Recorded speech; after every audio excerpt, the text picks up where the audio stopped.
Alrighty, good morning to everybody out there. Appreciate everybody joining me this morning, talking some NBA player props over on PrizePicks. My name's CJ. If you're not subscribed yet, hit the subscribe button now. We're this close, this far away from hitting 6,200 subscribers. If you're not subscribed yet, this is a great opportunity, great time for you to do so now. I appreciate you. Also, make sure you ring that little bell down below so that you stay notified anytime I post any type of content to YouTube. If you don't want to miss any of my stuff, having notifications turned on will be in your best interest. Also, while you're down there clicking on buttons and touching things, hit the like button for me. The more likes we get, the more that I know you guys are digging the content that I'm putting out for you. Appreciate that. Every little bit helps us grow. Speaking of growth, man, what do we think about that game last night?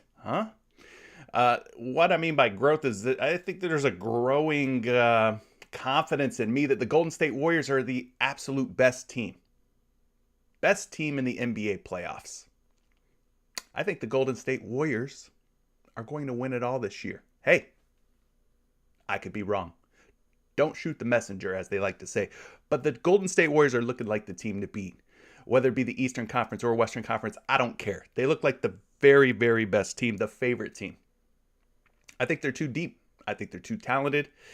And we saw them dim the light of the brightest star on the Dallas Mavericks, Luka Doncic. So I'm a little concerned for Luka and company. I'm going to have to see a strong game 2 out of those boys. They're going to need to bounce back in a big way. Show me that they got something in them, that they could take down this Golden State Warriors team. Otherwise, the Warriors are going to run away with it, and we're going to see them in the NBA Finals, no doubt about it.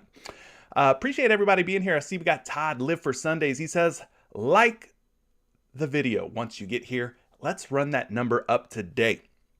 Appreciate you, Todd. Kevin's in the building. He says, what's up? What's up, Kevin? Ernie's here. He says, what's up, family? Hope everyone has a good day and cash is in. You as well, man. Best luck, best vibes being sent your way. Those of you watching, I'm pushing positivity through the screen to you. I'm hoping you guys find some wins today as well. T-Bone says, throw that cash back Thursday. All right, I like what you're doing there. Let's go Patreon and stream. I appreciate the chef first and the other guys that assist with the Q&A sessions in Out of Bounds Discord. Respect. Well, I appreciate you as well, T-Bone. Thank you for being a Patreon member. Hopefully, it's well worth every dime. Just $20, not a whole lot of money, but hopefully you find it worth every little penny that you spend on it. Drew Breeze is here, another one of our Patreon members, part of the Patreon gang. He says, what's good, CJ? Good morning to the Patreon gang. Rocket Sauce is in the building. He's one of our baseball heads over in the Patreon. Appreciate all your help, Rocket Sauce. You the man. You the man. Whether you believe it or not, you are the man.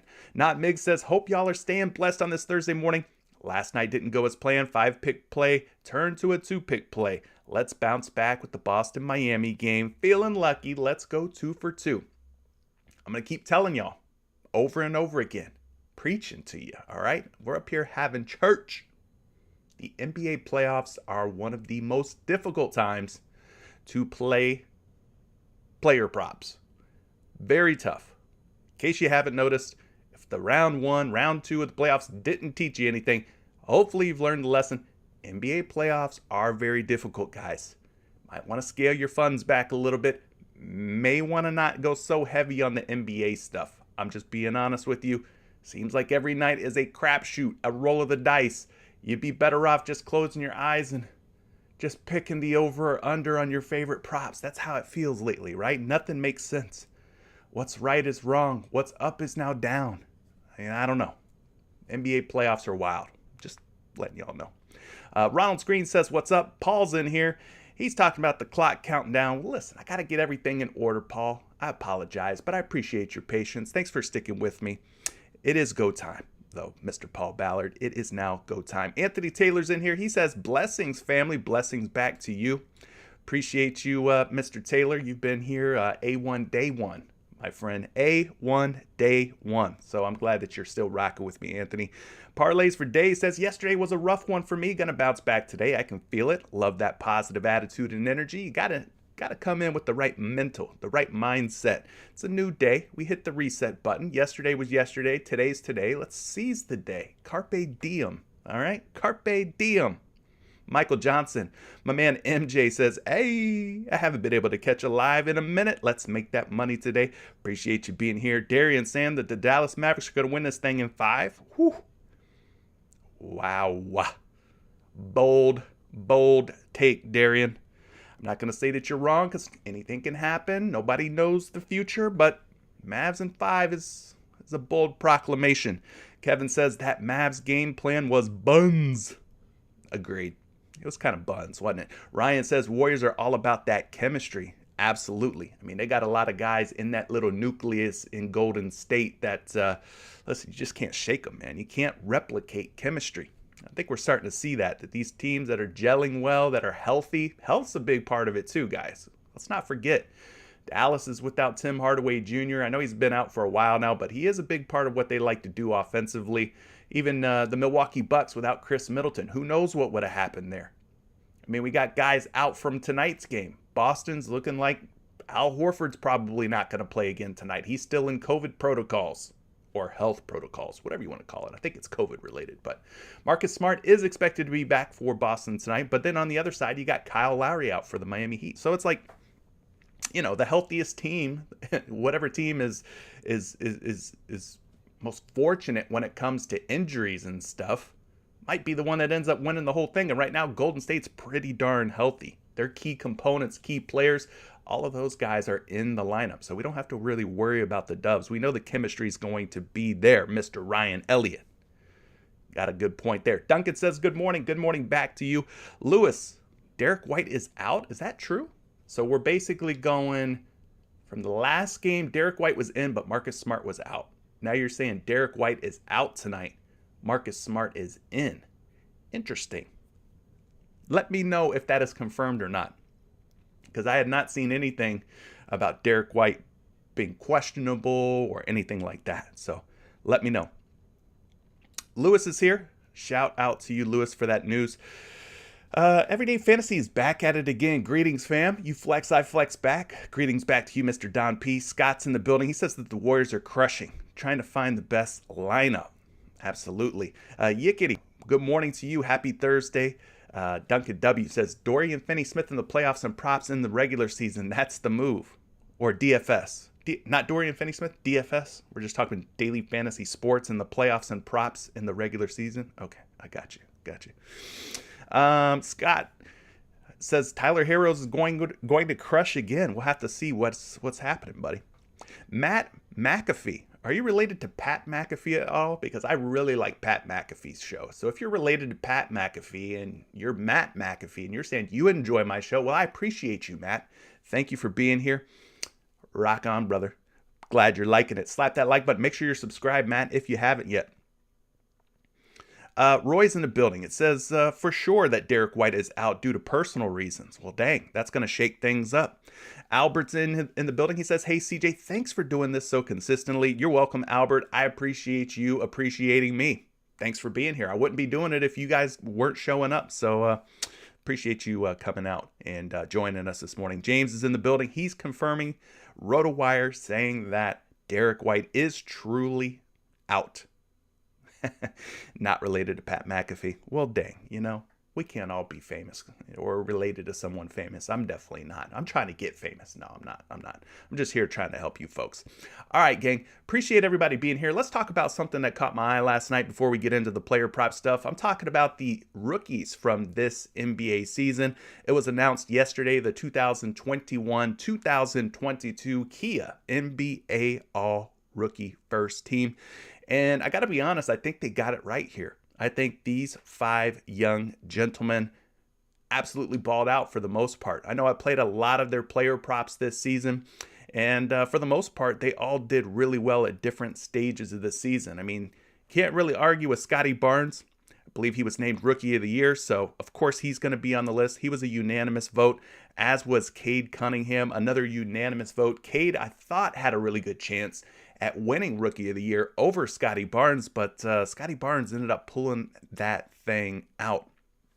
Of course, Jalen Green, once the Houston Rockets decided, all right, we're going full on tank mode. We're going to rest Christian Wood. We're going to rest Eric Gordon. We're going to put Dennis Schroeder on the bench. Once Houston committed to just going full out tank mode, and it was Jalen Green and Kevin Porter Jr., Jalen Green absolutely crushed it at the end of the regular season. If you guys played any of his player props, you know that he was crushing his points props, his 3-point makes. I mean, Jalen Green was that dude. So I 100% fully expected him to make this list. So big props to Jalen Green. He's got a bright, bright future ahead of him. Kind of had a slow start to his rookie year, but ended up coming on strong. It's not how you start, it's how you finish. So yeah, Jalen Green absolutely deserves to be on this list. And then you got Evan Mobley. He was the other guy. There was 3 guys that were a 100% unanimous vote. Scotty Barnes, Cade Cunningham, and the third guy was this guy, Evan Mobley of the Cleveland Cavaliers. Again, had himself a very fantastic season. I like his game. He's kind of got that Jaren Jackson Jr. to him, a little bit of that Chris Bosh to him. Great defensively, good shot blocker, can hit that outside 3. So Cavaliers got themselves a good one with Evan Mobley. And then my guy, last but not least.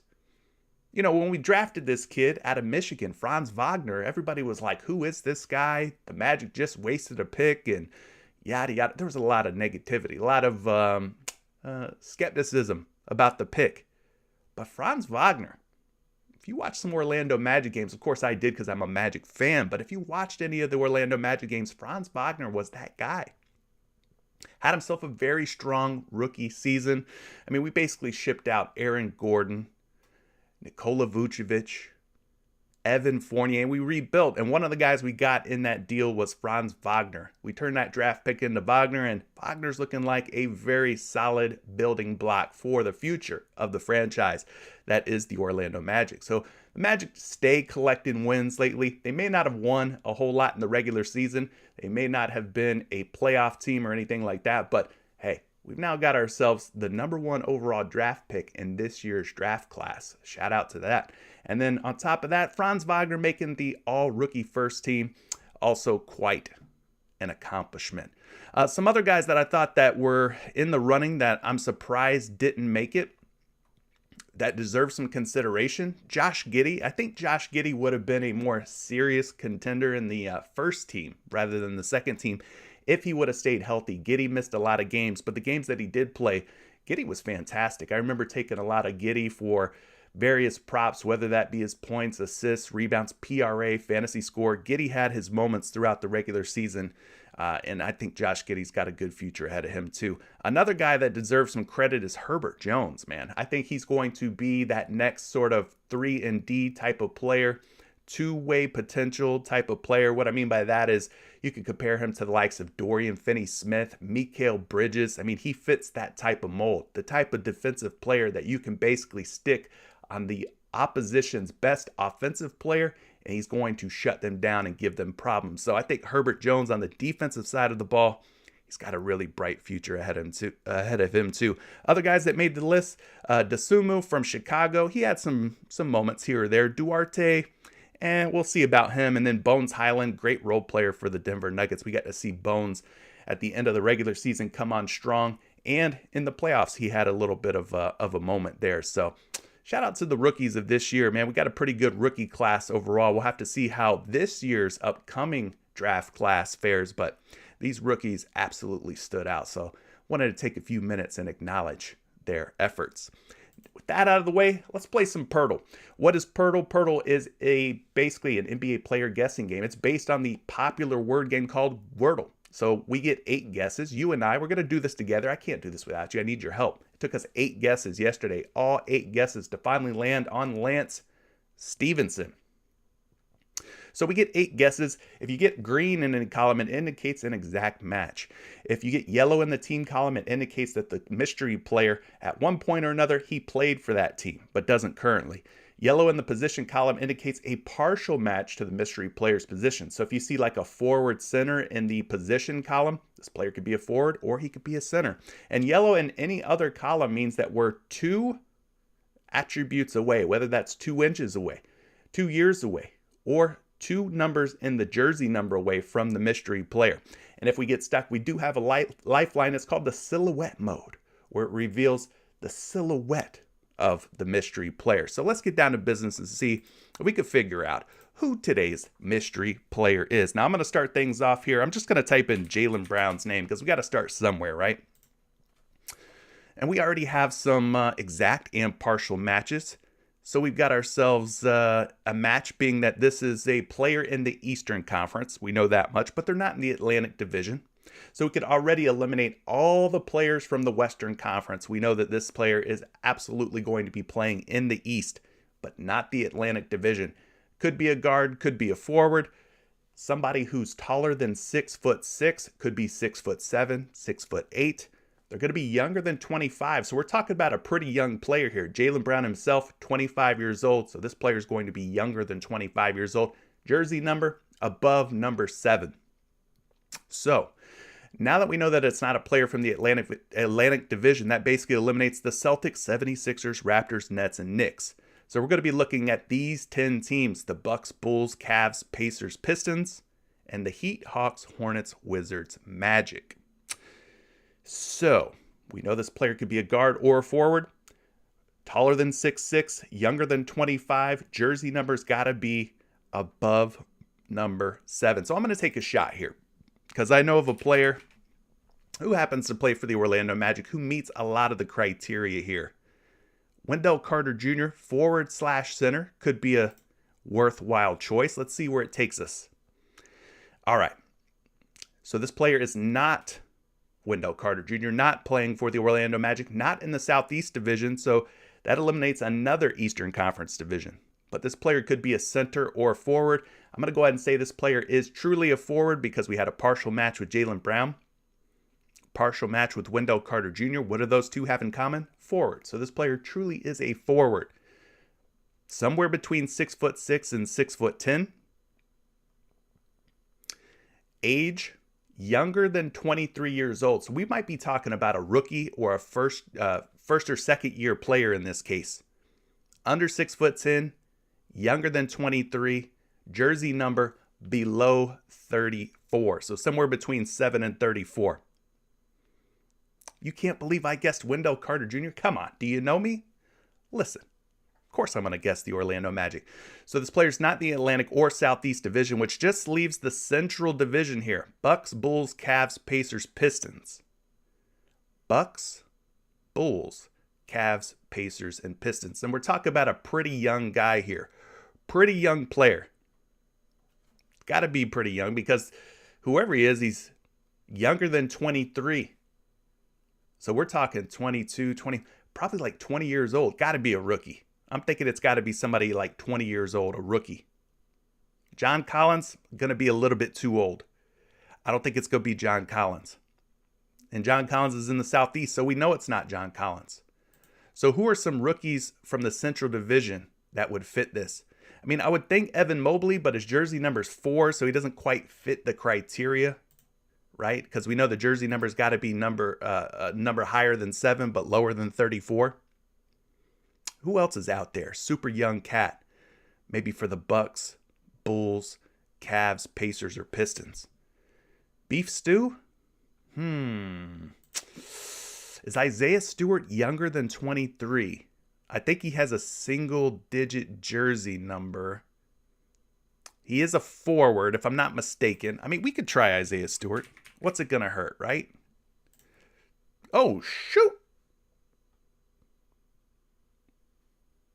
Darian, you came through clutch once again. I think Darian got it right yesterday, too. 3 guesses, my friends. That's all it took. It is Isaiah Stewart. Let me check this guy out real quick. Let me check him out. Isaiah Stewart, Detroit Pistons, obviously, Eastern Conference, Central Division, forward/center. He's 6'8". I did not know.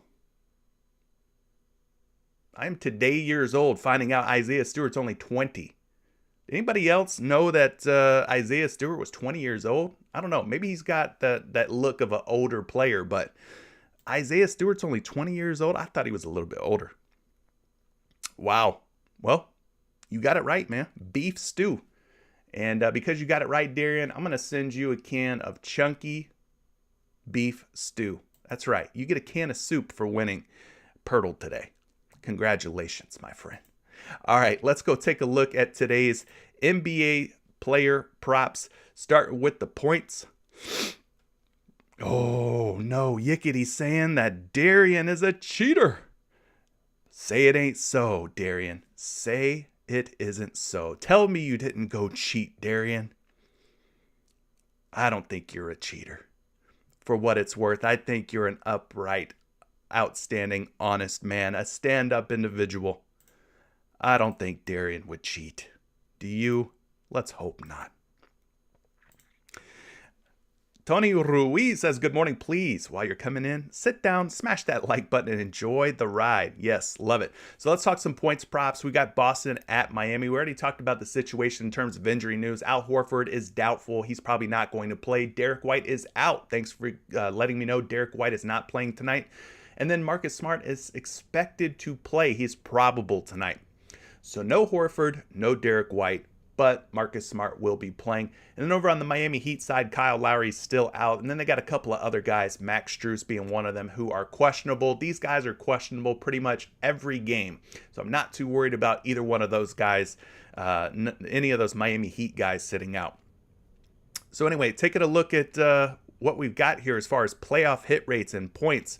Jason Tatum at 28.5 on props.cash. We're getting him at 27.5. He's got about a 67% hit rate. So 2/3 of his playoff games, he has gone over 28.5 points. Marcus Smart at 13.5, 60% hit rate for him. You got Tucker at 58%, Butler at 54%.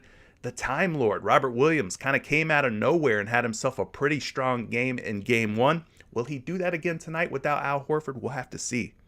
But he had himself a fantastic game one. And then you got a lot of other guys here that are hitting at below 50%.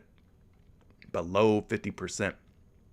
Hey, Anthony, thanks for joining me. Mr. Edwards, what are we liking today? We're about to find out, man. We're about to find out right now. Yeah, they call him beef stew, Julian. It's true. It's damn true, in the words of the great Kurt Angle.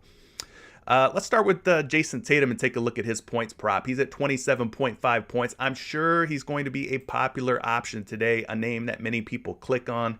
But which way will they click? Will they click the over or under on Jason Tatum? Let's find out here what he did, not only in game one, but what he's been up to throughout the playoffs. So we're getting him at 27.5 points, which really doesn't change his hit rates a whole lot. If you take a look at what he's done in the playoffs, he is now 8 for 12. 67% hit rate. Now against Miami in game one, my man had himself 29 points. So he did manage to get over the hump. I think his point prop line was at 26.5, I want to say. PrizePicks started him out at 28.5 the other day. Ended up bumping him down to 27.5 and then 26.5. And then I think he went back up after they ruled Smart and Horford out. So taking a look at Tatum. In that first game, he did attempt 21 field goal attempts, which is a pretty healthy amount. 21 is a pretty healthy amount, but we've seen him attempt more. I mean, 32, 29, 24 in some of those games against Milwaukee, 29 back here, April 23rd against Brooklyn. So if Tatum's going to shoot the ball 20 plus times, I think he's always going to be a consideration for an overplay on his points prop at 27.5. Decent field goal percentage at 48%. As far as his three-point attempts, he shot 9 threes, went 2 for 9 from beyond the arc. There was an interesting stat that I happened to stumble upon, and it was basically saying Jason Tatum's only covered 3.5 three-point makes once in his career in games played in Miami. So I took the under on his three-point prop, and he ended up going 2 for 9. So that's something to keep your eye out on. Maybe Jason Tatum under three-point makes is a good way to go. As far as his free throw attempts, he did get to the free throw line 9 times, made 7 of 9, so that's pretty encouraging to see. Wasn't really in foul trouble or anything in game one. So that's Jason Tatum for you. We could look at his previous games against the Miami Heat. The last game that he played, game one, was the first time all season long that he had actually covered his points prop against this Miami Heat ball club. So First time for everything, as they like to say. Jumping ahead here, taking a look at a projection for Jason Tatum tonight at 27.5 points. We're going to look at the various sports books, kind of get an idea of how his line is set elsewhere outside of PrizePicks, and then if the betting public's taking the over or if they're taking the under on Tatum. So first and foremost, they've got a pretty healthy projection of 32.5 points for him. Seems a little bit high for me. I don't know that he's going to go for 30 tonight or more, but it's a projection, right? You know, we can go look at some of these other sites, Betting Pros, Number Fire. They offer free single stat prop projections as well. I think 32.5 points is a little bit high, though. I think that should be down a little bit. But at 28.5 on your favorite sports books, he is a betting favorite right now, meaning the public with real money in hand are going to these online sports books and they're putting their money down on the over. They think Jason Tatum's going to score 29 or more points. So we are getting a 1 point discount or 1 point of value on Jason Tatum at 27.5. So being that the betting public's taking the over at 28.5, you, the viewer, are you taking the over on Jason Tatum at 27.5?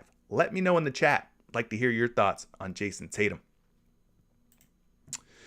Obviously, he's one of the more popular players, but so is this guy, Jimmy Butler. I can see a lot of folks, I could see it now in my visions, in my dreams. People are going to be clicking the over on Jimmy Butler's points after seeing what Jimmy Butler did in game one. How could you not, right? How could you not feel encouraged by the Jimmy Butler that we saw in game one? He had himself a fantastic game, right? Jimmy Butler doing a little bit of everything out there. He happened to be our taco pick for Taco Tuesday. His points, rebounds, and assists hit pretty easily. So shout out to Jimmy Butler coming through, making that taco a tasty, crunchy taco. Throughout the playoffs now, he is 6 for 11. He has covered 26.5 points in 55% of his playoff games. He's averaging 29.8 points per game in the playoffs. He had 41 against Boston in game one. Jimmy Butler was absolutely in his bag and feeling himself. Now, there are some games throughout the playoffs where Jimmy Butler sort of disappears, takes a step back, right? 21, 20, 15, 22, and 23. But then you got games like this one, 41, 40, 45, shoot, even 36. So we know what Jimmy Butler can do whenever he's out there and he's attacking, he's being aggressive, looking for a shot. Jimmy Butler can score 30 to 40 points on any given night. And we saw that in game one. He played over 41 minutes in that game, shot a very efficient 12 for 19 from the field, 63% field goal percentage. So Jimmy Butler shot the ball really well. He didn't need to have 29 field goal attempts like he did in that final game against Philadelphia. 19 is all he needed. Going 12 for 19, that'll definitely get the job done. 0 for 2 from beyond the arc, not a big-time three-point shooter. Here's what really stood out to me, and I'm going to have to see it again tonight. I don't know if this is going to be something that he can duplicate in back-to-back games. Jimmy Butler went to the free throw line 18 times. 18 free throw attempts, 17 out of 18, 94% from the free throw line. Guys, this is almost unprecedented. I mean, this has never happened before in any of his previous playoff games. I'm a little hesitant on Jimmy Butler today because I don't know if he can get to the free throw line 18 times again like he did in game one. Are we thinking Jimmy Butler goes 17 from 18 from the free throw line again? And that's a lot. And if he doesn't, let's say he comes down to like 13 or 12 free throw attempts, then we're going to need him to probably stay right around where he's at in terms of field goal attempts and field goal makes. But that's a whole hell of a lot of free throw attempts and makes right there. 94%, 17 of 18. I'm a little concerned that if he doesn't get to the free throw line like that again tonight, he may not get there over 26.5. I mean, absolute stud when it came to shooting the basketball. 12 for 19 from the field, 17 from 18 from the free throw line. It's tough. It's tough to do that 2 games in a row. Against Boston, just taking a quick peek back at the regular season games, he had 20 and 24. And then, of course, the big 41-point game that we just talked about in game one. So Jimmy Butler definitely turning it on here against Boston. He's projected for 27.3. I think that's a pretty realistic number. Unlike Tatum, that doesn't seem like it's too outlandish. Doesn't seem like it's an impossible number. But Butler at 26.5 out on your favorite sportsbook. Listen, folks, the betting public, they're betting the under. They think Jimmy Butler's going to stay at 26 or less points today.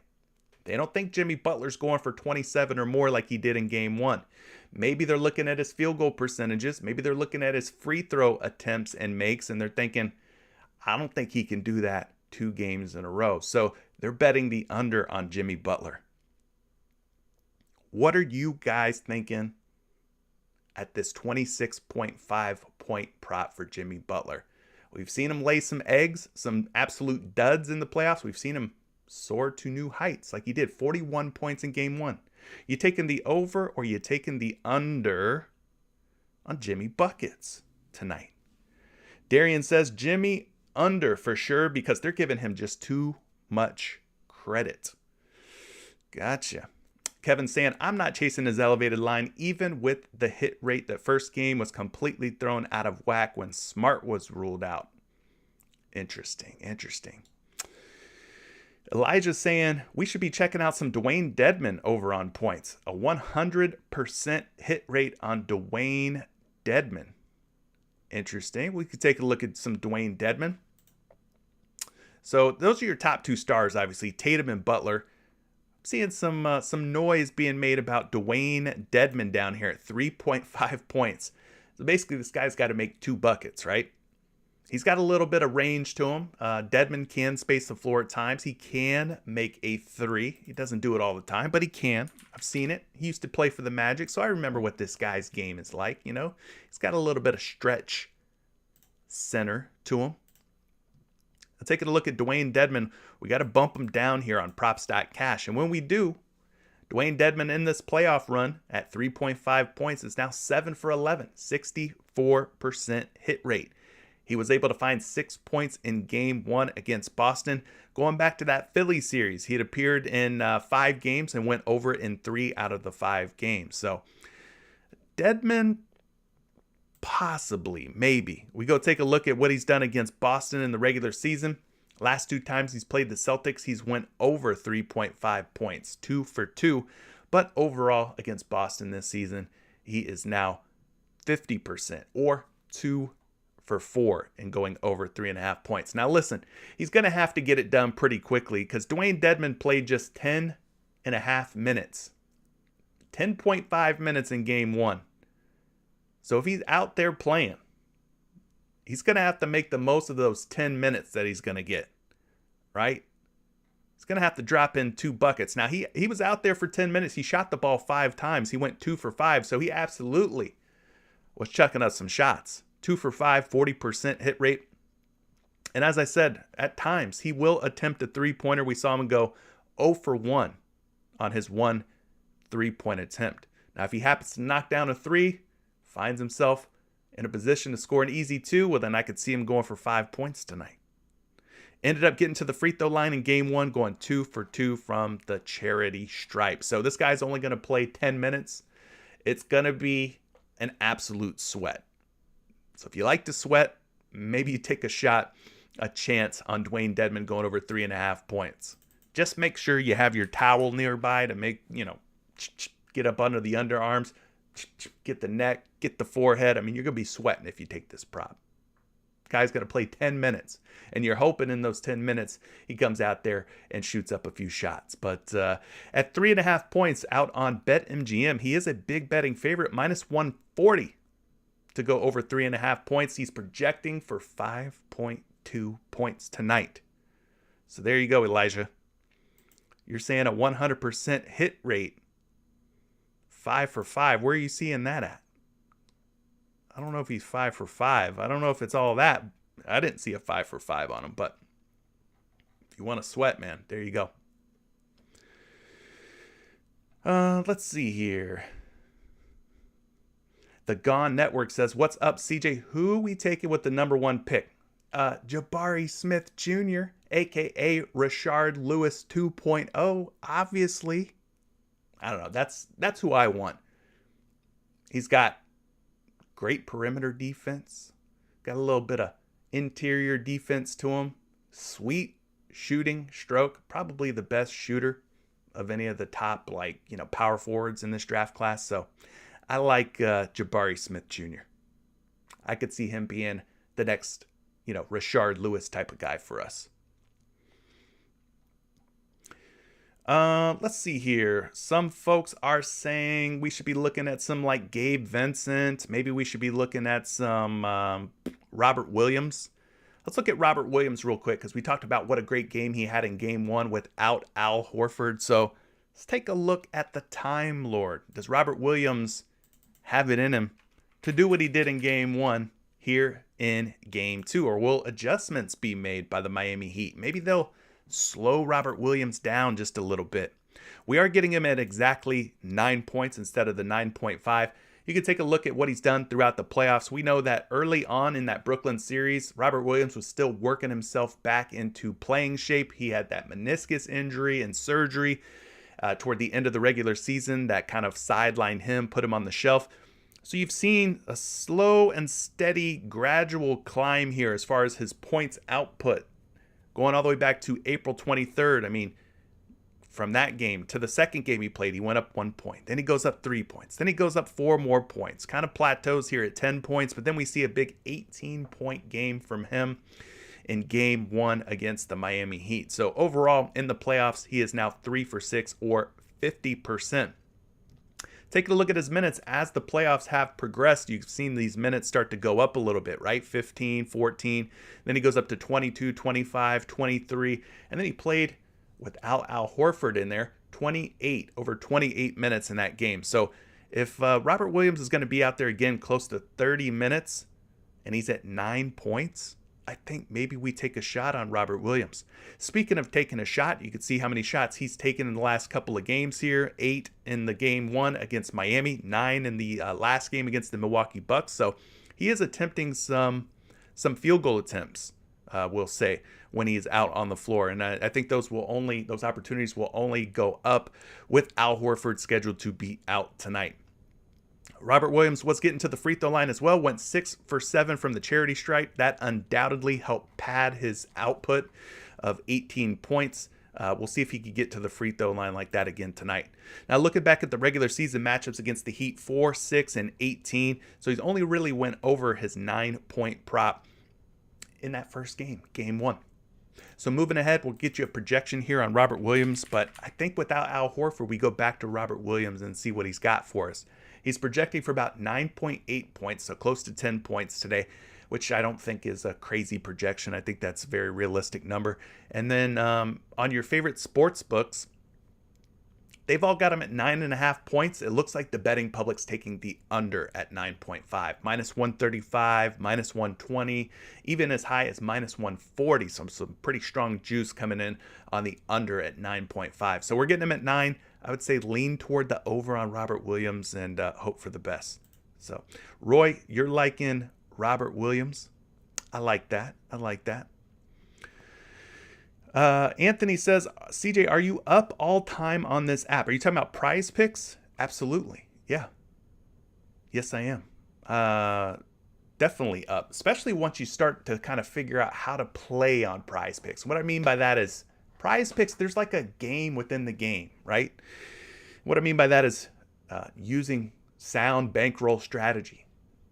Picking entry sizes like 3 picks or 2 picks instead of going for the 4s and 5s all the time. There's a game within the game that you have to learn. Take some time for people to learn that on PrizePicks. But if you want to build up a bankroll, if you want to be profitable and be able to do this every single day and be in this for the long haul, more 2 picks and 3 picks. Those are your best friends. Still, take some shots on some 4s and 5s if you're feeling it, but put the majority of your money on 2s and 3s and stop chasing those 10x payouts, all right?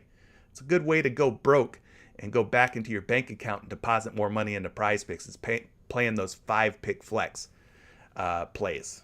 They're fun when they hit 10x is always fun when you get 10 times your money. It's a great thing, but I'm not saying don't play them. I'm just saying scale back a little bit. Put more of your money on the 2s and 3s and put less of it on the 4s and 5s. So anyway, a little bit of bankroll and entry strategy there.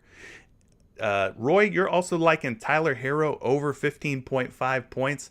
I think he had himself a pretty good game too, didn't he? Let's take a look at Tyler Herro. I can't quite remember what his final point line was, but let's look at this young fella. Yeah, he finished with 18 points. I would say that's a pretty good game.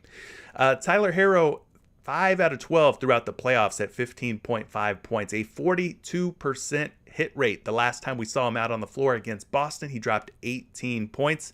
In that game, he played about 27 and a half minutes, shot the ball 15 times, so he's definitely going to get his shots up. When Tyler Herro is out there, he's expected to get his shots up, and hopefully they drop. He went 7 for 15, 47% from the field in that one. 1 for 5 from three-point land. I think he's a little bit better shooter than that. I'd like to see those percentages go up. He did get to the free throw line 3 times, ended up going 3 for 3, 100% hit rate from the free throw line. So pretty decent game for Tyler Herro overall. So you're thinking, maybe we go back, run it back with Tyler Herro. Well, taking a look at his previous games against Boston, he was just 1 for 4. 1 for 4, and the only time that he hit was in game 1 where he had 18 points. So the previous 3 games, 6, 13, and 12, didn't do so hot against Boston in those regular season matchups. So jumping ahead here, taking a look at a projection on Herro, he's projecting for 17.5. I don't think that's a crazy number by any means. I think 17 to 18 points is totally doable for Herro. We saw him drop in 18 in the last game. He could probably do that again. And then as far as his point prop on your various sports books, slight betting favorite right now, minus 120, minus 112 to go over 15.5 points. So there you go, Roy. A little bit of love for Tyler Herro. All right, I think we've talked about some pretty good points props, enough that we can probably feel safe moving on. Let's talk about some assist props. And while we're talking assists and I'm pulling up those trends and hit rates for you, thanks to props.cash, you can give me an assist by slapping that like button if you haven't yet. Appreciate all of you guys for the continued support. So let's pull those up.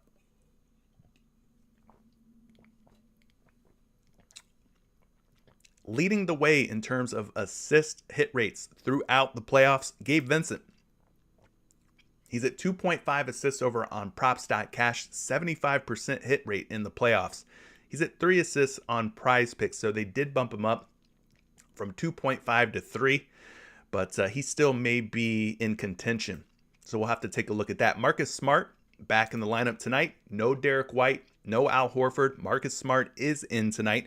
We're getting his assist prop at 6 instead of 5.5, but at 5.5, he's got a 70% hit rate, so maybe at 6, you end up in a tie or push type of situation. We'll have to dig into that a little bit further.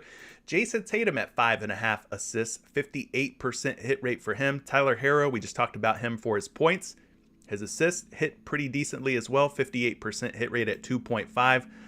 Bam Adebayo, I had high hopes for this guy. He was a perfect 6 out of his last 6 games against the Boston Celtics, going over 2.5 assists. Unfortunately, in the last game, I think he finished with just 1 assist. Did not quite get there for us. So disappointing to say the least from Bam Adebayo. 3.5 for Jaylen Brown, 58% hit rate there. And then Jimmy Butler at 5.5, a 36% hit rate. So let's take a look at some of these assist props. And one thing that I've been doing a little bit more of is using NBA.com. They've got a pretty fantastic advanced statistics tool. I guess you could call it a tool here on NBA.com. Totally free, by the way. You could go and check this out if you want. But what I've been doing is going in here, going to advanced filters, changing this from all teams to just the Miami Heat in this case, or Boston Celtics if you prefer. So we'll start with the Celtics and take a look at them. Click Run It. I've already got a playoff filter applied, so this is just going to refer to playoff games. And then I've been looking at these potential assists, right? You could think of these as like field goal attempts or 3-point field goal attempts or free throw attempts. These are like I guess you could call them assist attempts or potential assists. So let's say I make a pass to you, you shoot the shot. If it goes in, that one pass is a potential assist. You make it, that's an assist for me. So that's kind of how potential assists work. Now I could pass it to you and you could shoot the shot and you could brick. That's still one potential assist for me, but I don't actually record or convert an assist on that one potential assist because you missed the shot. So that's how the potential assist category kind of helps you out. So you can see who's been leading the way for the Boston Celtics throughout the playoffs in the potential assist category. It's Jason Tatum by far. He's averaging 12.2 potential assists throughout 12 playoff games. Now, a couple of those games, Marcus Smart wasn't in there. Smart is second, though, in potential assists at 10.4 per game. He's played in a total of 10 playoff games for Boston. So in order for him to hit the over on 6 assists, he would basically have to go 7 for 10 or 70% conversion rate on his 10 potential assists. That's a lot. That's asking quite a bit. Not that it's impossible or not doable, but he's got to go 7 for 10 roughly. He's averaging 10.4 potential assists. So 6 for 10, he ends up with exactly 6 assists. That's still requiring a 60% conversion rate on his 10.4 potential assists. So for me, I don't know that I want to go over on Marcus Smart at 6 assists. Like, could it happen? Could he go for 7, assists tonight? Possibly. But the fact that he's averaging about 10.4 potentials per game, asking a guy to go 7 for 10, it's asking kind of a lot. Jaylen Brown at 3.5 assists. He's third on the Boston Celtics at 7.1 potential assists, meaning he'd have to go 4 for 7, which is, again, kind of asking a lot, right, for a guy who's at just 7.1 potentials per game. Al Horford's not going to be in the lineup tonight. He's been averaging about 6 potential assists per game. Derek White also not going to be in the lineup. So if you take their combined potential assists per game, you're looking at about 10.4 potential assists that are going to have to go somewhere else. So maybe those potential assists go to a guy like Marcus Smart.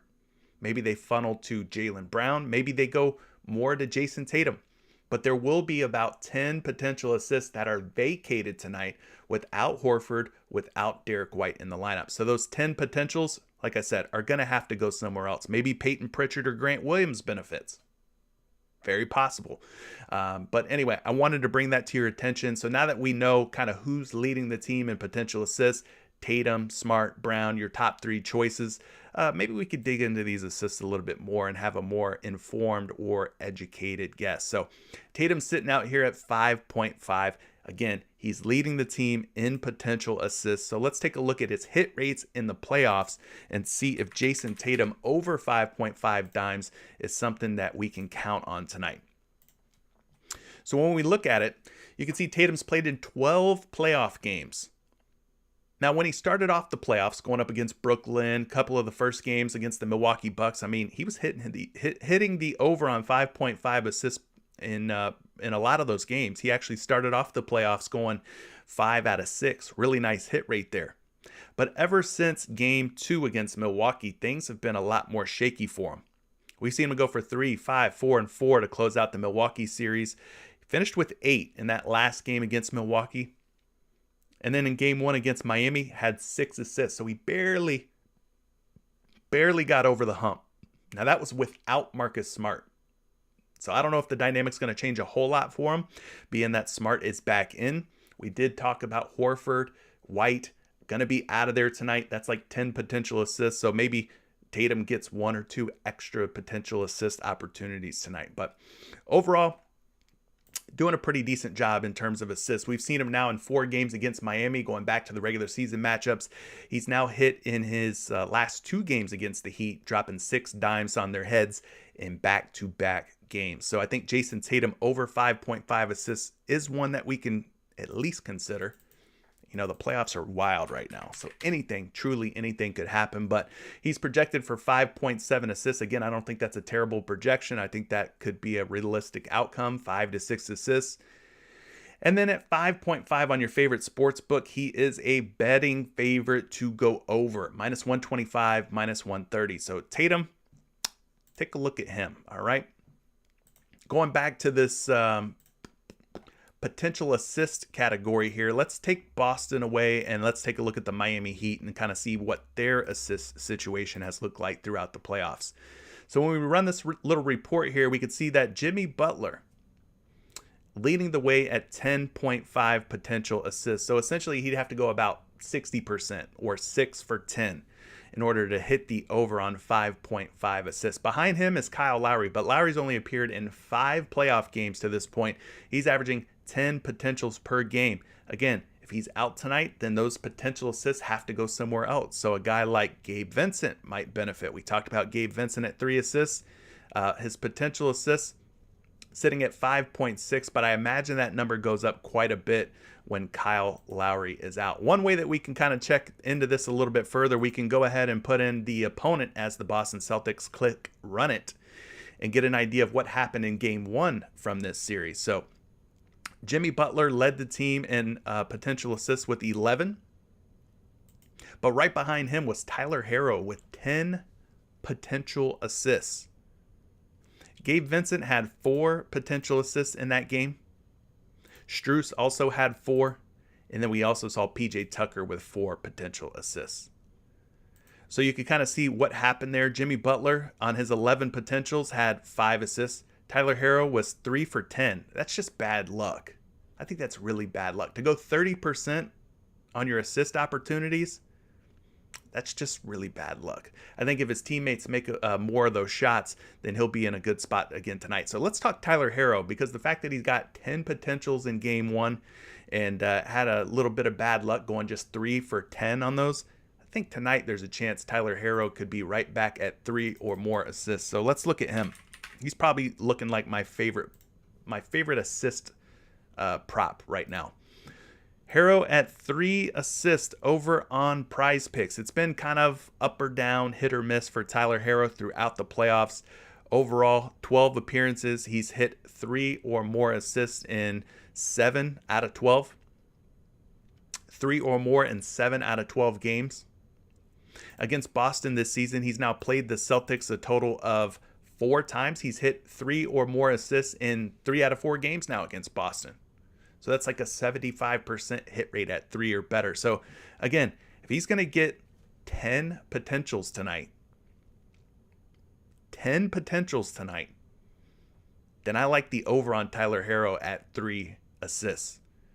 Kevin saying, check his hit rates with no Kyle Lowry at home. We could definitely do that for you. Let's take a look at that. So games without Kyle Lowry. Again, I'm using Props.Cash to do this. If you want to try Props.Cash out for yourself, there's a link down in the description below. Use code Curry. You'll save 25% off your first month. If you don't use Props.Cash yet, you probably should be, because it really makes doing player prop research all the more easier. But to your point, at 2.5 assists for Tyler Herro in games without Kyle Lowry, I mean, 19 for 22, 86% hit rate. Now that's at 2.5.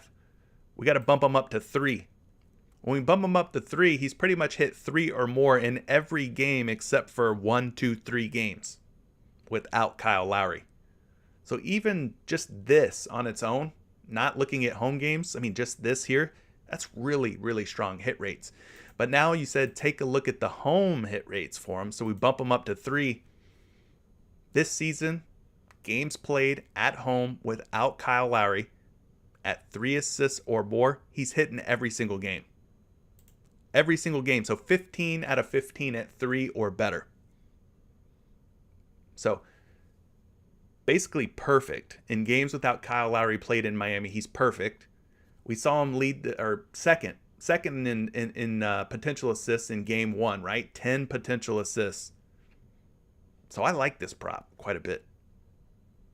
I would be taking the over on Tyler Herro at 3 assists.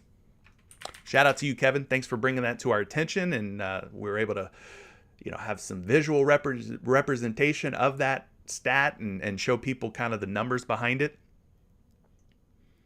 But then you see his number at 3.5. He's projected for 3.5 assists. At 2.5 assists on your favorite sports books, he's a pretty big betting favorite right now to go over 2.5, as he should be. Minus 175, minus 145, and even minus 148 on some books. So I do like Tyler Herro over 3 assists. I think that's a pretty strong way to go. We'll move on from there. We'll go to the rebound market, take a look and see which rebound props we're liking. Before we look at the hit rates or anything like that, again, I strongly advise you go out to NBA.com, take a look at their rebound tracking page. Again, this is totally free. Totally free. Let's start off with the Boston Celtics here. And how this tool works, or why it's important, is because you get the opportunity to see which players for the Boston Celtics have been leading the team in rebound chances. So we talked about like potential assists, field goal attempts, 3-point field goal attempts, right? That's kind of what this is.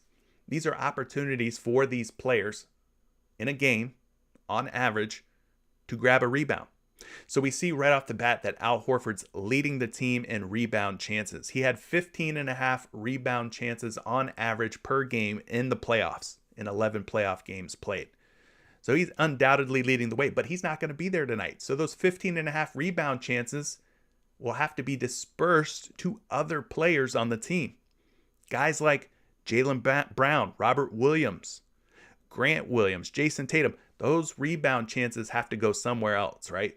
Because Al Horford's not going to be in the game. Brown is second on the team at 11.9 rebound chances per game. So his rebound prop line is set at 6, meaning he'd have to go about 50%. And you got Robert Williams at 11.3 rebound chances. His rebounds are set at 9. So he'd have to hit it a pretty high percentage on those rebound chances. Grant Williams at 10.3. I did take the over on his rebounds, being that he does get a lot of rebound chances per game, but Grant Williams did not come through on his 4.5 rebound line. So now he's down at 4 today. Let's take this a step further. Let's add in the Miami Heat and take a look and see who led the team in rebound chances in game 1. Well, by far, it was Robert Williams with 17 rebound chances, or rebound opportunities. However you want to phrase it or word it, means the same thing. He had 17 opportunities to grab a rebound. He came through with 9 boards on those 17 rebound chances. Jaylen Brown, 15 rebound chances in game 1. Came up with 10 boards. So if Jaylen Brown's going to get 15 rebound chances again tonight and his line is set at 6, I really like that. I mean, we don't even need him to grab 10 of those. Even if he were to grab 6, 7, we're fine with that. Hopefully 7, so we don't tie or push. But this is also a handy tool because it shows you the average rebound distance. So Jaylen Brown, when he grabs a rebound, on average, it's about 6 feet away from the hoop. Pretty cool stuff they have here on NBA.com, so definitely check this out. But I think Jaylen Brown is probably looking like my favorite. Again, if he can repeat 15 rebound chances and his line is set at 6, then I really like the opportunity for him to go over tonight. Peyton Pritchard's not up on the board, so we can't really talk about him. No Daniel Tice either for rebounds. So you saw Jason Tatum, very efficient in his rebound chances. He only had 9 rebound chances. He pulled in 8 out of 9. That's almost an 89% hit rate on his rebound chances. That's pretty huge. I don't know if he's going to be able to be that efficient again.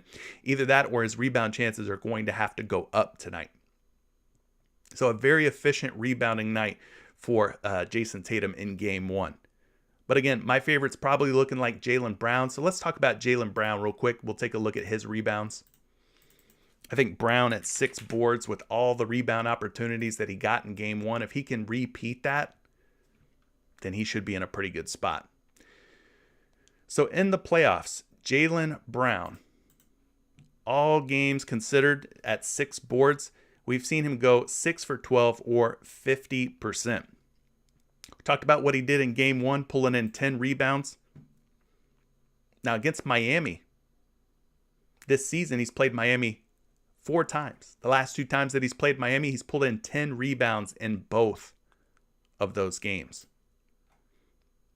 So pretty good that he's went 2 out of his last 2 with 10 boards in each of his last 2 games. So I think Jaylen Brown's looking pretty strong here. Pretty good way to go. He's projected for 7.7 boards. We're seeing him at 6.5 rebounds on most sports books, where they are betting the under at 6.5, meaning we're getting him at 6. So a half a rebound value here on Jaylen Brown. So I like that. I like some Jaylen Brown over rebounds. Let's go back to this little tool here and take a look at the Miami Heat. So we'll clear the teams. We'll look at Miami and see who's leading their team in rebound chances per game. And it's Bam Adebayo. Throughout the playoffs, 14.8 rebound chances. His line set at 8.5. Jimmy Butler's at 12.9 rebound chances. His rebound line is at 7.5. PJ Tucker, just 5 rebound line. He's averaging 12.4 rebound chances per game. So that's not too shabby either. Let's take it a step further and see what happened in game 1. We'll go and add the Boston Celtics in, click run it. And then you get an idea of who led the team in rebound chances. It was Jimmy Butler with 14 rebound chances. Tied for that was PJ Tucker with 14 rebound chances. Both of these guys went over their rebound prop, by the way. But Jimmy Butler's 1.5 rebounds higher than PJ Tucker. There's a difference here. I'm sorry, 2.5.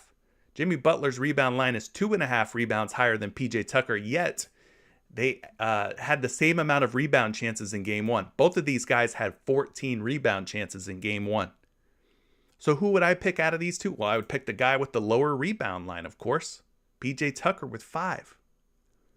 Being that the opportunities or chances were the same, I'd rather have the guy who has the lower prop line, right? Tyler Herro, surprisingly, was 3rd on the team in game 1 with 13 rebound chances. He ended up pulling in 8 boards himself.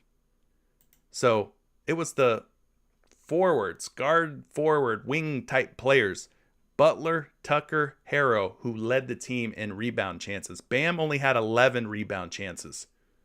And on those 11 rebound chances, he only converted on 4 of 11, 36% hit rate, so to speak.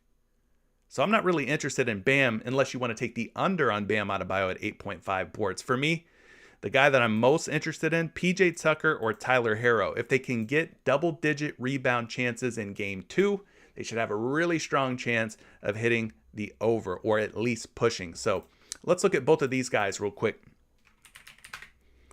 Starting with Tyler Herro at 4 rebounds. Taking a look at his playoff games. We bump him down to 4. He's now hit 4 or more rebounds in 1, 2, 3, 4, 5, 6 out of 6 out of 13 games. Or 6 out of 12, sorry, 50% at 4 or better. 50% in the playoffs.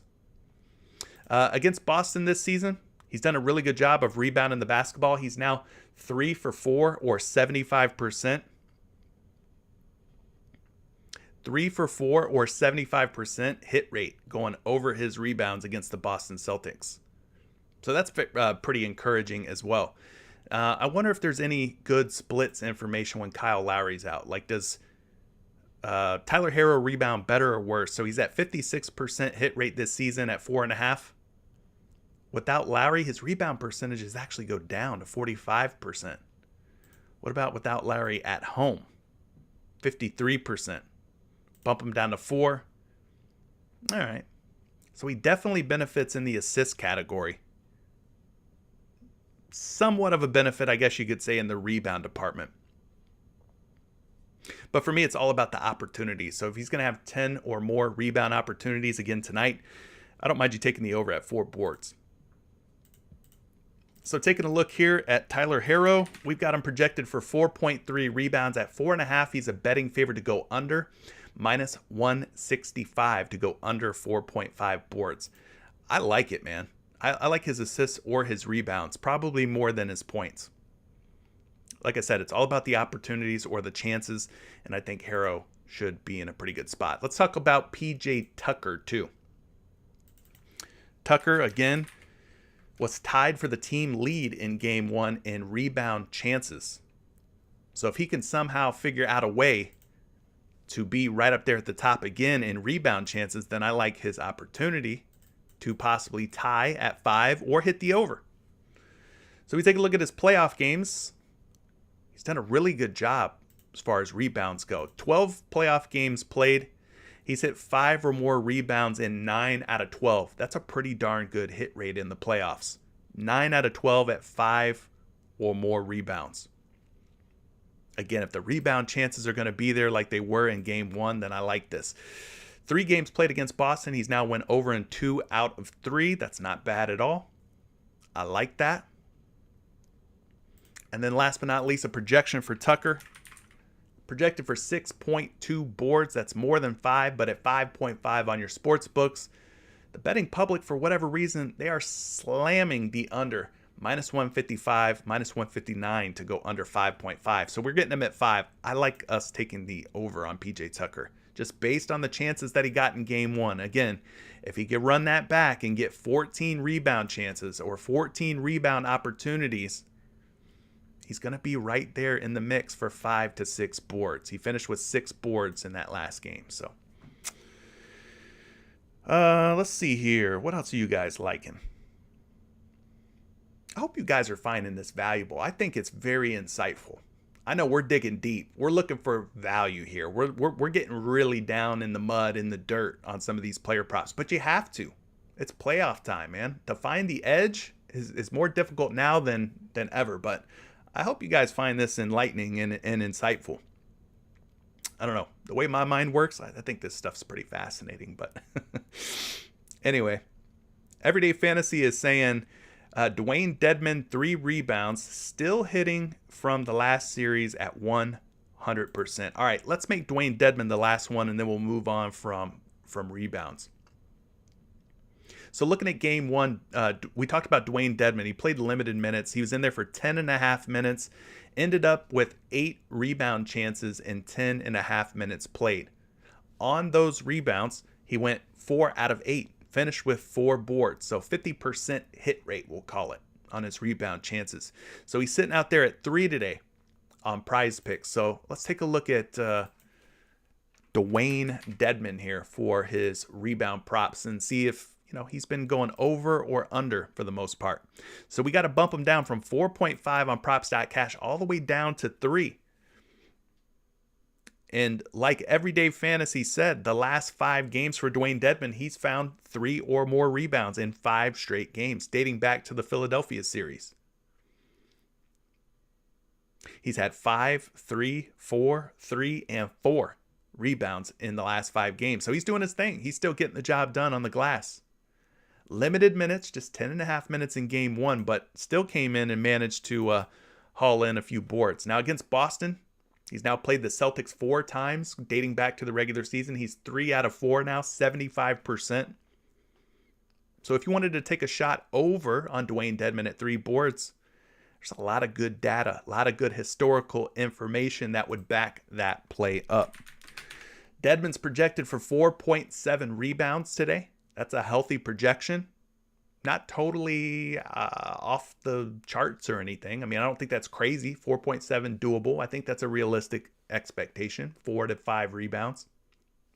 And then BetMGM, they've got him at 3.5 boards, but man, they are slapping the under on that. Minus 175 to go under 3.5.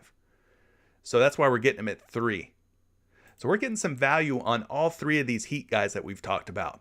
PJ Tucker at 5 looks good. Again, tied for the team lead in game 1 in rebound chances with 14.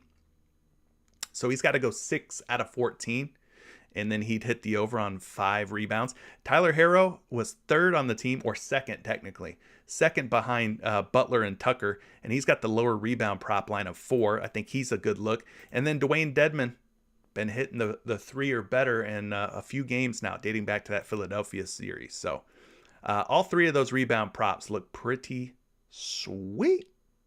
Pretty sweet to me. Grant Williams, listen, his rebound opportunities were there, and he just didn't make the most of them. So I don't know if I'm feeling Grant Williams today, Anthony. Maybe I'm a little bit jaded after what he did to me in the last game, but I don't think I like Grant Williams all that much. Jaylen Brown, though, I think Brown's going to be the one that I like the most. We saw Tatum just be really, really efficient with his rebound chances. If his rebound chances go up this game, then he's got another shot at going over. But for me, I think Jaylen Brown's the shining star as far as rebounds go. PRAs, is there any PRA plays that you guys are liking? Let me know. We got Tatum at 39.5, Jimmy Butler at 39.5.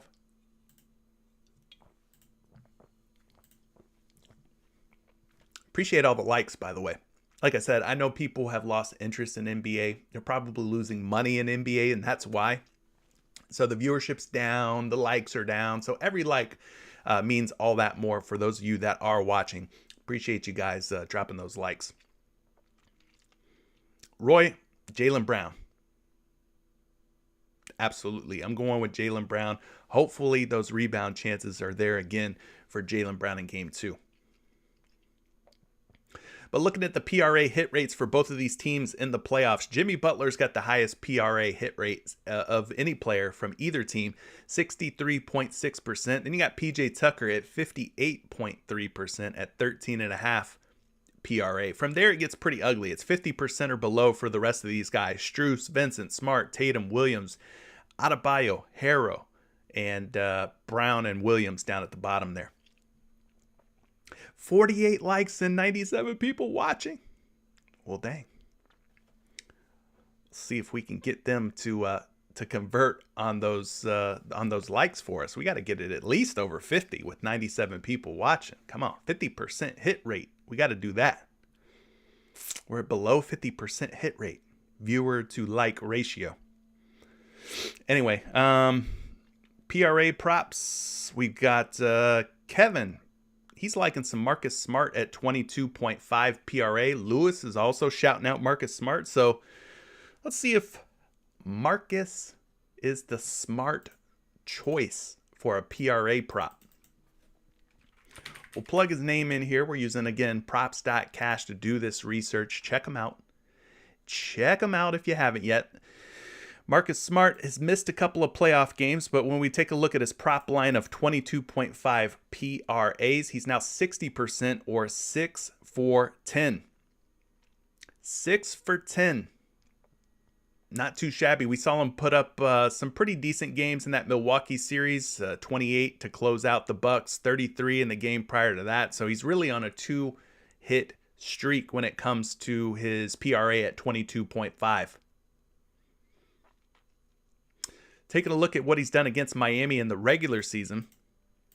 Since we don't have a game 1 to really reference because he missed the game, he's 2 for 3 in the regular season against Miami at 22.5 PRA.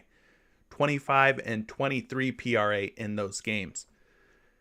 Let's take a look at something else here. We could take our research to another level. What happens when we take 22.5 PRA and then we remove Al Horford from the equation, we remove Derek White from the equation? Let's see what happens with Smart's hit rate. So he's at 48% for the season. Let's start by taking Horford out. When we take Horford out, he's at a 62% hit rate at 22.5 PRA without Horford, averaging 23.5 PRA. In the last 5 games that he's played without Al Horford, he's averaged 29.4 PRA. So that's pretty encouraging.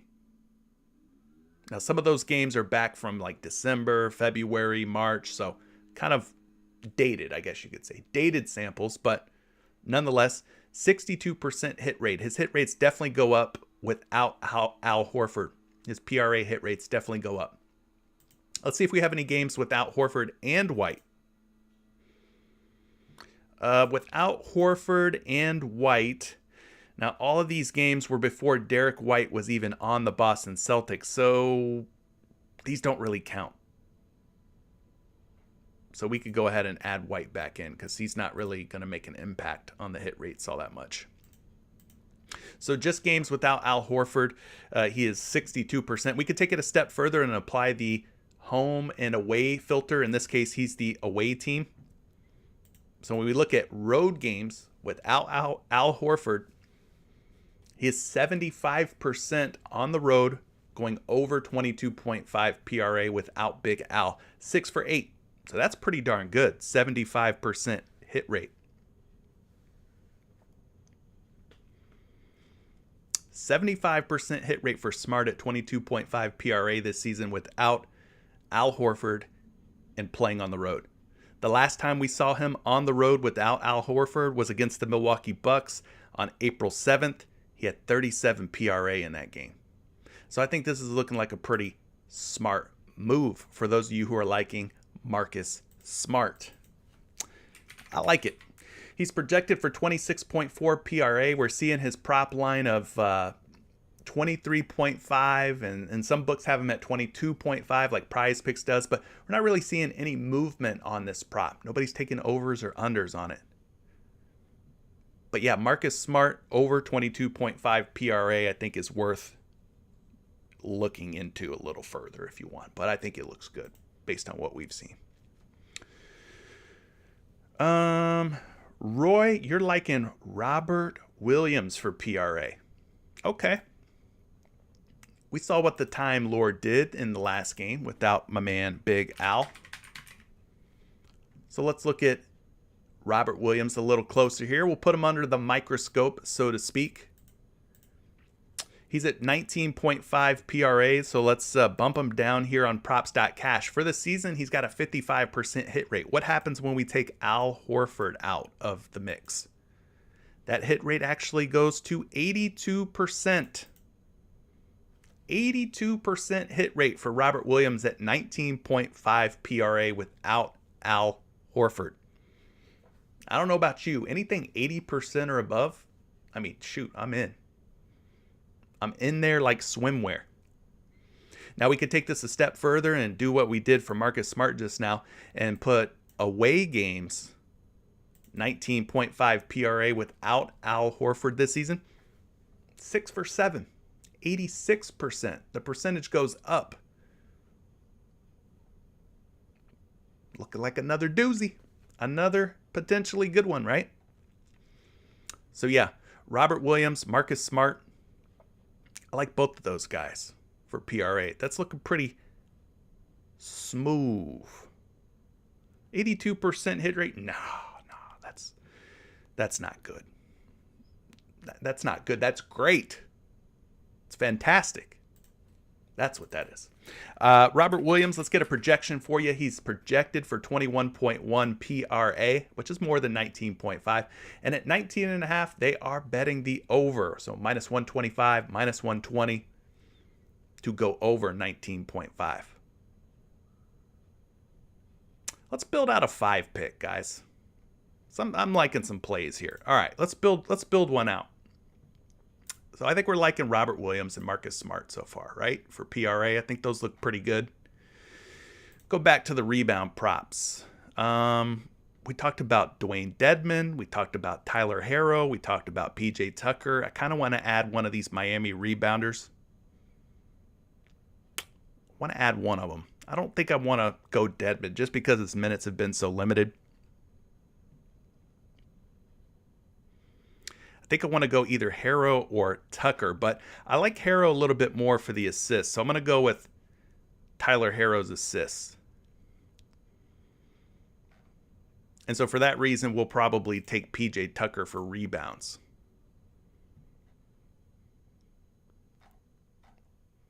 So we got us 4 solid picks here so far, right? Time Lord over 19.5 PRA. Smart over 22.5 PRA. Herro over 3 assists, and Tucker over 5 rebounds. I know, Kevin. I feel the same way. I try to avoid those props that could potentially push. And of course, we've got 2 of them in there. 2 of them already. Which sucks. Right?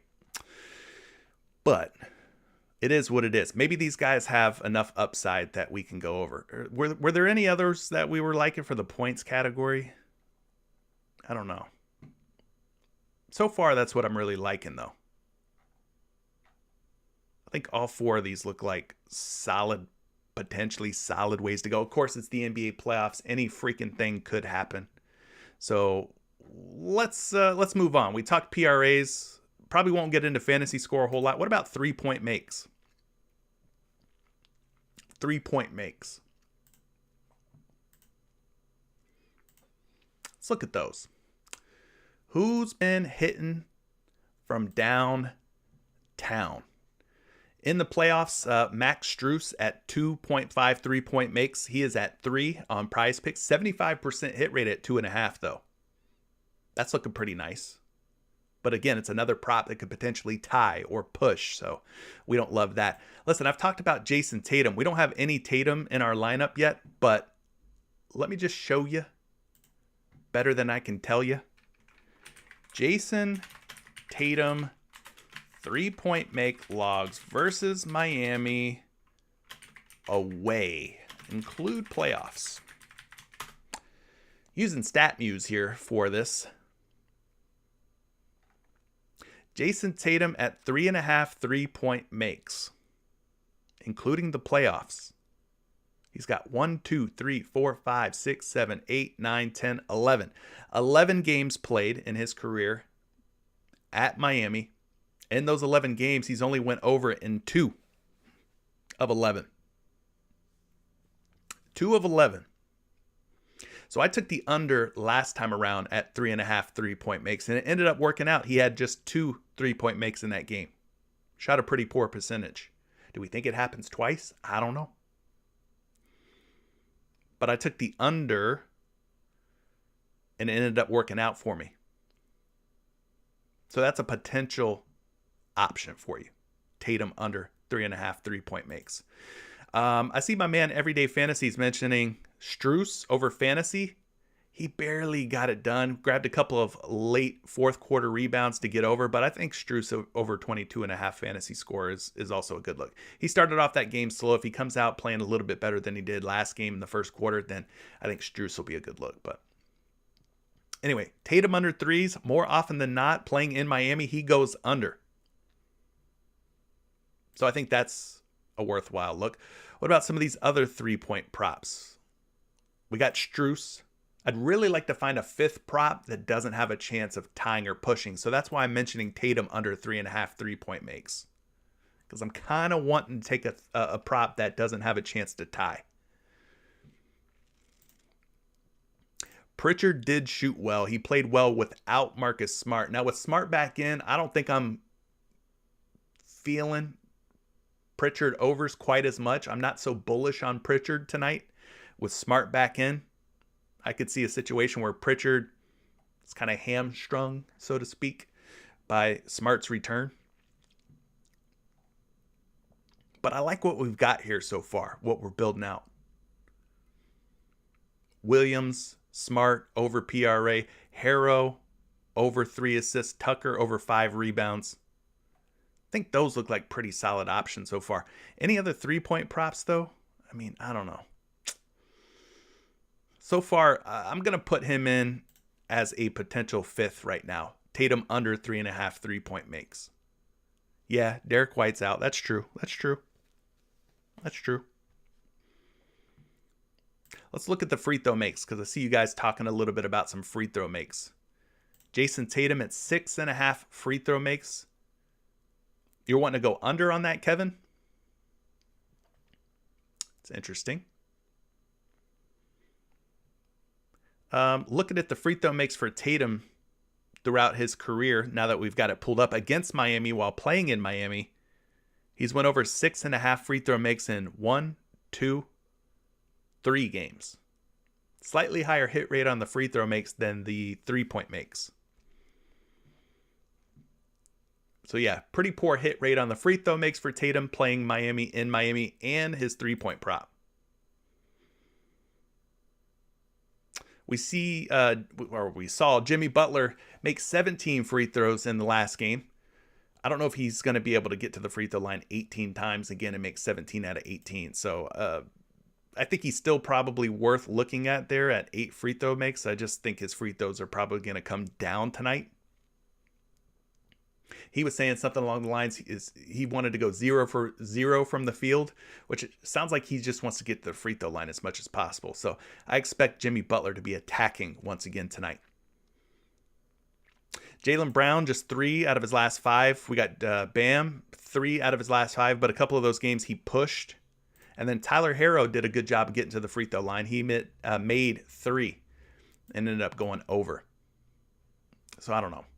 For this 5 pick, I don't know if I like any of those free throw props. Jason Tatum under 3-point makes still looking like my favorite as the fifth and final option. As far as blocks and steals go, we've seen Jimmy Butler do a really good job of getting his hands on the basketball. His blocks and steals probably not quite as good as his steals on their own. We're not going to get his steals, unfortunately, for good reason. He hits the steals prop quite a high hit rate. These other guys, Tatum, meh. Brown, 1 for 5, nah. Marcus Smart's back. That could be a move.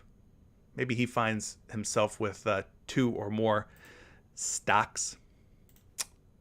Not really interested in Dedmon. Harrow, 1 steal or 1 block? Possibly. I mean, that's not asking a whole lot. Bam's done a pretty good job with at least 2 or more steals and blocks in 4 out of his last 5.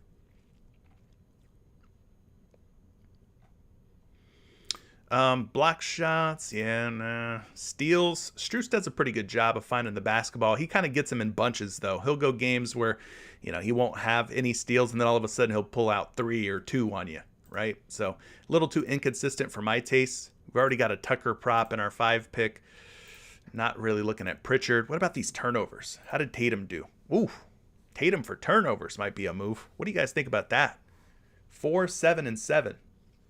In his turnovers over the last few games. We think Tatum's going to be turning that ball over again tonight. He turned it over 7 times. Let me ask you this. Would we rather take Tatum over 3.5 turnovers, or would we rather take Tatum under 3.5 3-point makes? How about that?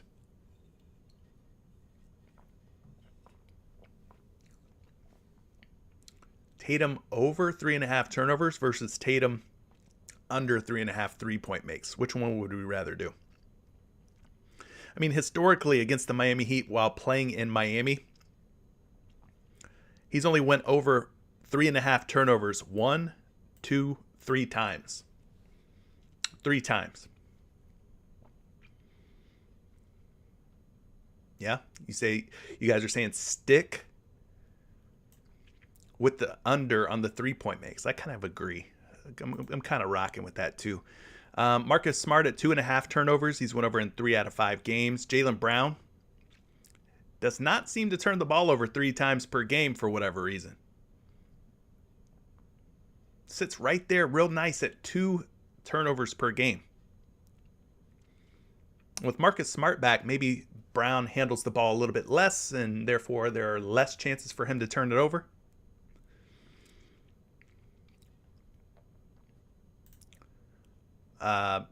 Tyler Harrow, 2 or more turnovers in 4 out of 5. All right, let's go ahead and make this final here. Robert Williams over PRA, Marcus Smart over PRA, Tyler Harrow over 3 assists. It's going to either tie or push. That sucks, but it is what it is. PJ Tucker over 5 rebounds. And Jason Tatum under 3.5 3-point makes. Any objections to any of these plays? I mean, we've looked at them all in depth, in detail. Any objections before I hit submit?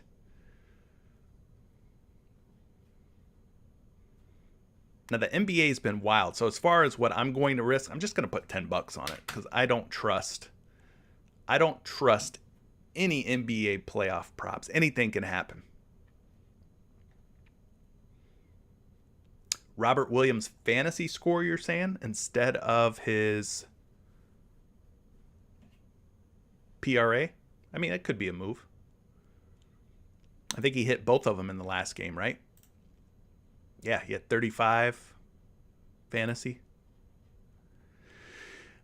Well, I think the PJ Tucker decision is based on the fact that he tied for the team lead in rebound chances in game 1. At least that was my thought process behind it.